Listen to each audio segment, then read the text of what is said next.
Graziers in southwest Queensland are struggling to understand new tree clearing laws and how they will affect farmers cope with drought.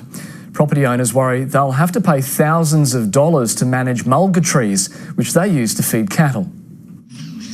These calves' mothers are too weak to care for them, so Adma Sargood is their mum. They have been born into a punishing fifth year of drought. In the southwest of the state, cattle on dry properties prefer to eat mulga leaves. Well, a mulga tree is like our insurance policy here. So you eat the grass, you eat the mulga up. When cattle can no longer reach the leaves, graziers bulldoze the trees. Scott Sargood pushed this tree over 18 months ago. This tree has remained alive the whole time, so the cattle can browse off it. For the past 5 years, the Sargoods have used a combination of fodder harvesting and a thinning permit to feed their cattle mulga. Under the new tree clearing laws, graziers will have to submit a development application to thin the mulga. Scott Sargood's worried that it will be expensive, require specialist help and take too long.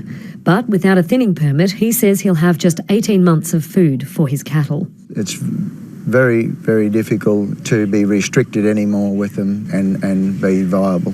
Mr Sargood's posted a sign to explain mulga country to passing tourists. The local Natural Resource Management Group agrees the trees need to be thinned for a healthy environment. It says without management, nothing else will grow and the trees will eventually choke themselves. And if we were to walk away from it now based on policy change, we'd actually be degrading the landscape. But the Natural Resources Minister says applying for a development application will be easy. If you're only thinning a small area, that'll be a very, very simple process. Where a development application gets complex is where large areas of land are being thinned.